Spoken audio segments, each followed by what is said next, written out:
you pet parents out there.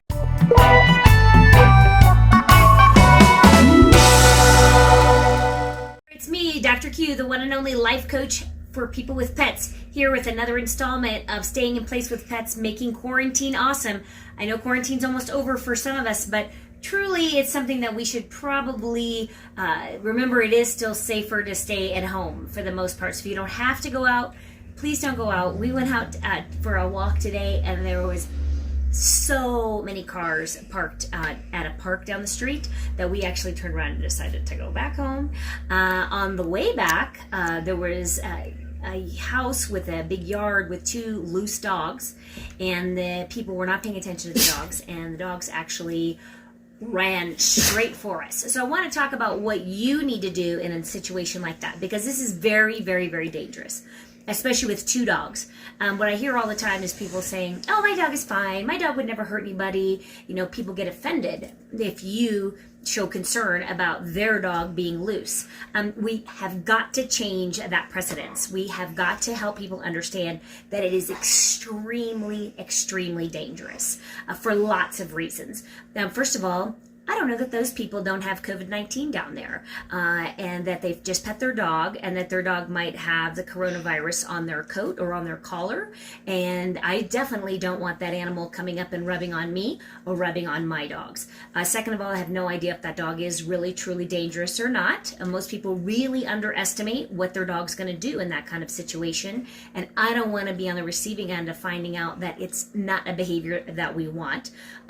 Third of all, you have no idea what my dog is going to do. My dog could attack and kill your dog. So letting your dog run loose and run up to other people is extremely dangerous. It's extremely negligent. It is definitely the behavior of somebody that is not understanding just how dangerous that is. So how you need to respond in that situation is you need to yell at that dog as it's coming to you with all of your force, all of your might. Make yourself big and be like, no, you are not coming over here. You have got to be like that. My kids were kind of like, whoa.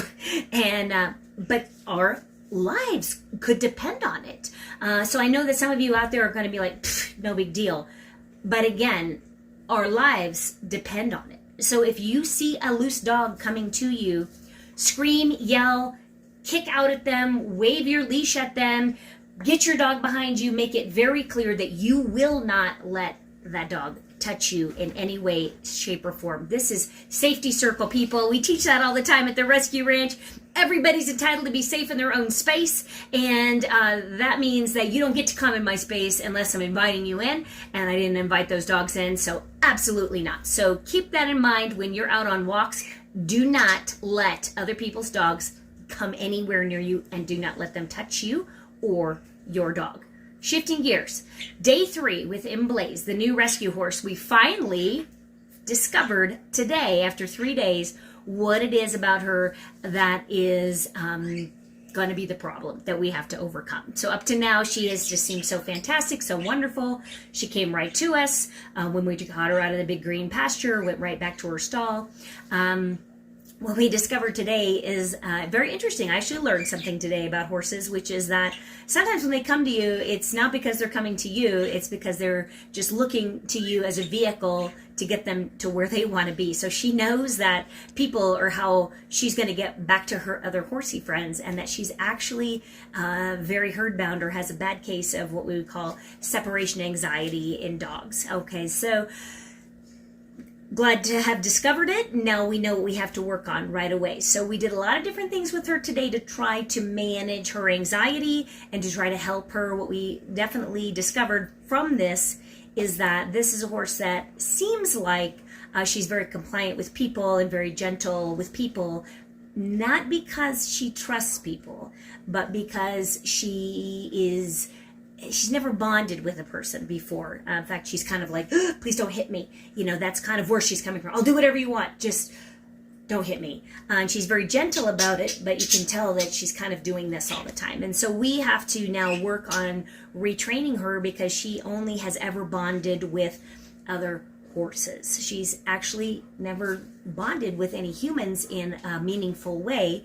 And so we certainly are not going to get on her until we know that she is bonded to us. And again, going back to safety first. So a lot of people would have probably gotten a hold of this horse, known that she was gentle, known that she's been ridden lots and lots of times, and would have just got that saddle on her and got on her back and rode her down the road without ever taking a little time to check in with her and see where she is emotionally. So here we are in day 3. We're finally seeing that this is a horse that is definitely way more interested in other horses than people, which is sad on lots of levels, because it also does make her dangerous. And so until we can shift her mindset, help her understand that people are actually even better than hanging out with other horses, then we're certainly not going to be getting on her. So that's just a little update today from Emblaze. Hopefully, getting to the end of this quarantine, you've taken some time to think about the most amazing things that have changed in your life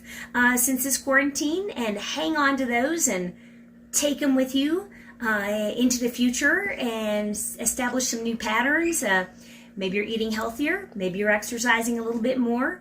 Maybe you're finally picking up that guitar or baking, some of those things that you've always wanted to do, sewing, but just never made it a priority, and now you've had some time to do them. So please, please, please hang on to those things and make them a part of your life. It's important to take care of ourselves. We get so bogged down by life and its pressures, and making money and succeeding and taking care of all of our responsibilities.